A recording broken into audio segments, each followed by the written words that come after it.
Salut YouTube!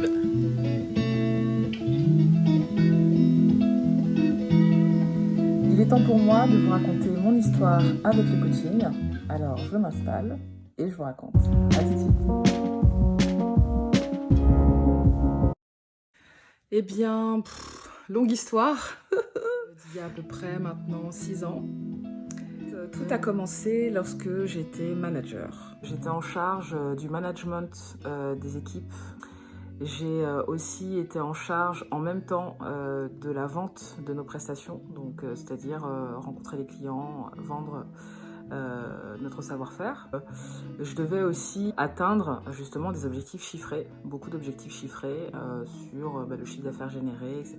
Et donc ma rémunération aussi dépendait beaucoup de ça. J'ai passé, je pense, en tout 7 ans dans cette activité-là. Il y avait trois personnes finalement que je devais satisfaire. Et pour moi, c'était important. Je devais satisfaire le collaborateur que je manageais. Je devais satisfaire aussi le client qui s'attendait à avoir le meilleur de nous, le meilleur de ce qu'on pouvait faire. Et puis mes directeurs, donc mes propres managers, par rapport aux enjeux, aux objectifs qu'ils m'avaient confiés. Voilà. Donc vous allez vite comprendre qu'il y a une personne que je ne cherchais pas à satisfaire à ce moment-là, c'est moi. Après, je pense au bout de 2 ans, j'avais construit un peu ma routine, voilà. Mais les objectifs en fait augmentaient, puisque c'est normal. Une fois que tu sais faire, on te donne des objectifs plus élevés. Et en fait, c'est là où j'ai commencé à me sentir coincée, parce que en fait, ça s'est traduit par un manque de confiance en moi. Là où j'avais des acquis, je trouvais plus le plaisir, je souriais plus.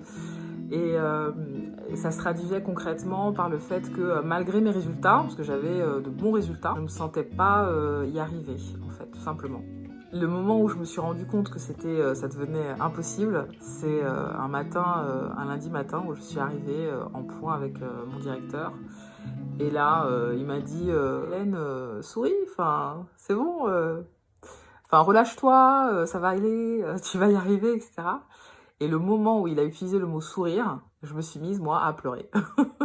Truc qui n'a rien à voir, mais tout de suite, je me suis mise à pleurer. Et en fait, ce jour-là en particulier, les larmes arrêtaient pas de couler. Je me sentais, je lui ai dit, hein, on s'est isolés tous les deux donc il m'a questionné, etc. Donc, il était très à l'écoute, mais ça suffisait pas. Et il m'a dit qu'il se sentait un peu démuni parce qu'il comprenait pas là où moi je me sentais pas bien, il comprenait pas, alors que selon lui les choses allaient bien. C'est sûr que j'avais des choses sur lesquelles je devais progresser, enfin comme tout le monde. Mais globalement, il était satisfait de ce que je faisais. Et moi, je lui dis, mais je me sens tellement nulle, je me sens pas à ma place, je me sens pas compétente, etc. Alors que les chiffres que je faisais ne disaient pas ça du tout. Mais c'était ma vision des choses.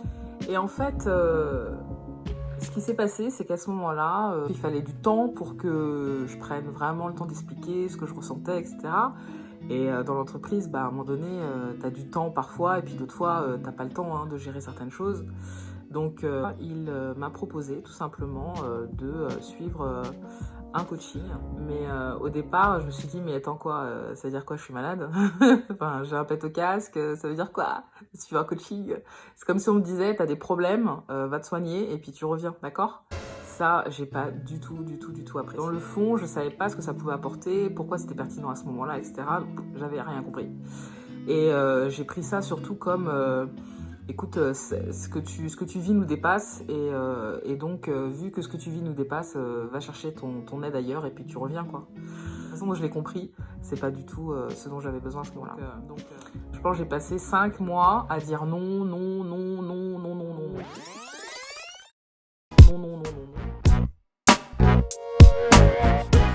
C'est 6 mois après que finalement, comme j'ai un collègue qui était dans le même poste que moi, qui lui aussi, en fait, pour d'autres raisons, avait accepté de profiter d'un coaching, je me suis dit, bon, ok, si mon collègue le fait, alors pas que pour mes petits problèmes, donc je peux essayer aussi, si c'est une démarche globale, allons-y.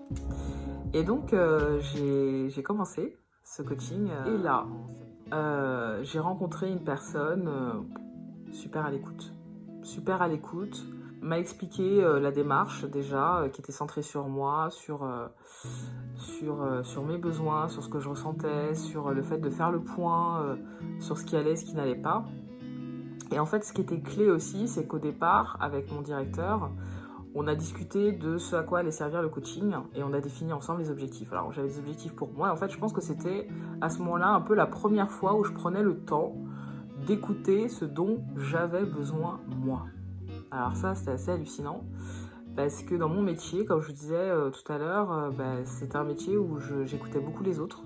J'étais surtout au service des autres au service des objectifs, au service des chiffres, au service des collaborateurs, de leur motivation, au service des exigences des clients. Et en fait, ça me pesait énormément. Et je m'écoutais pas, je faisais pas attention à ce dont moi j'avais besoin, de l'équilibre dont je pouvais avoir besoin pour tenir en fait dans la distance, parce qu'il s'agit pas de dire tu fais tes chiffres, tu arrives à atteindre tes objectifs pendant 1, 2, 3 ans et puis après t'es cassé. Pourquoi t'es cassé alors qu'en fait t'y arrives? En fait, pourquoi ça devrait être un cercle vicieux et non pas un cercle vertueux? Donc ça, vraiment, ça m'avait quand même un peu questionné. Et là, en fait, en me retrouvant face à cette coach et à sa démarche, je me suis j'ai finalement commencé à ouvrir la porte de, mais en fait, et moi, Hélène, dans cet environnement, dans cet univers dans lequel je travaille et qui compose quand même 80% de ma vie, en fait, qu'est-ce que je veux en tirer? Qu'est-ce que ça m'apporte? Et comment est-ce que je peux réconcilier tout mon univers en intégrant aussi mes besoins et mes attentes. Et ça, vraiment, ça a été puissant comme déclic. Et les séances se sont passées les unes après les autres, où en fait, je prenais le temps de parler de moi. Je prenais le temps, en fait, de parler de ma vision des choses dans les situations que je vivais, de mon ressenti dans les situations que je vivais, et pas seulement des enjeux extérieurs, mais surtout de moi face aux enjeux extérieurs. Et ce lien-là, en fait, à un moment donné, quand j'ai pu connecter ces deux éléments-là, ça a changé beaucoup de choses. Ça a changé ma façon d'aborder les sujets. Je pense que je me suis mis davantage au premier plan. Et puis, j'ai appris un peu plus à me connaître. Et là, ce que j'ai découvert, c'est que dans l'univers dans lequel j'étais, j'avais un talent. Et ce talent-là, je l'avais mis complètement au rabais. Enfin, je l'avais pas assez valorisé. J'ai découvert aussi que j'avais besoin dans tout le travail que je faisais d'un certain rythme. Et que ce rythme-là, je l'avais un petit peu trop poussé. Enfin, j'avais été un peu au-dessus des limites. Donc ça aussi, j'ai pu finalement mettre le curseur au bon endroit, ce qui n'a pas du tout empêché de faire le job, parce que je l'ai fait pendant 7 ans quand même, au total. Donc ça ne m'a pas empêché de faire le job. Mais simplement, ça a permis de rééquilibrer les énergies.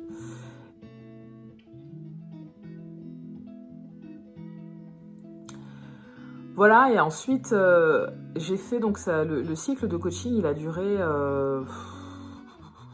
je pense qu'il a duré 6 mois.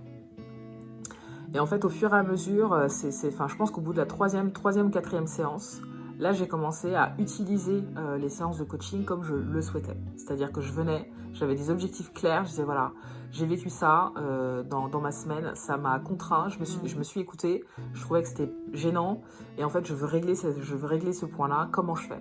Et là, la coach m'accompagnait dans ma réflexion, et donc du coup, je ressortais à chaque fois avec des solutions, c'était trop génial, c'était vraiment le moment où j'ai accéléré vraiment dans ma capacité à faire. Je pense que j'avais aussi un autre déclic, c'est que j'avais un talent que je valorisais pas assez. J'ai appris aussi, grâce aux séances de coaching, à valoriser ce talent. Vraiment, ça a changé ma carrière, pour le coup, puisqu'après, j'ai changé de job, justement, parce que mes talents étaient reconnus. Et en fait, je pense que à un moment donné, si j'avais pas pris le temps de réfléchir, si j'avais pas pris le temps d'accepter ces séances de coaching et d'en faire un atout, je pense que j'aurais été toujours coincée. Peut-être j'aurais changé peut-être d'entreprise, je sais pas. J'aurais changé d'entreprise, j'aurais peut-être dit non à un certain nombre de choses que je faisais. Tout ça parce que j'étais coincée, alors qu'en fait le problème il était ailleurs. Plus une question d'équilibre. Donc vraiment, ça m'a apporté beaucoup de déclics. Et à la fin, en fait, on a fait une séance avec mon directeur. Et là, enfin, ça a tout changé. C'est-à-dire qu'au départ, je pleurais quasiment tous les jours, hein, ou en tout cas au début des semaines, parce que je me sentais étriquée dans ce que je faisais. Et puis à la fin de la séance de coaching, donc au bout de 6 mois, donc ça prend du temps quand même, hein, mais à la fin du cycle de coaching, au bout de 6 mois, j'ai eu peut-être 7 ou 8 séances, je me souviens plus exactement, mais je pense 7 ou 8 séances. Mais à la fin en tout cas du cycle, j'étais une autre femme. Voilà un peu mon histoire avec le coaching. J'espère que ma story vous aura donné envie de découvrir le coaching. N'hésitez pas à poser des questions. Pour suivre toute mon actualité, rendez-vous sur Instagram à helenk.coach. À bientôt! Et surtout, décliquez-vous!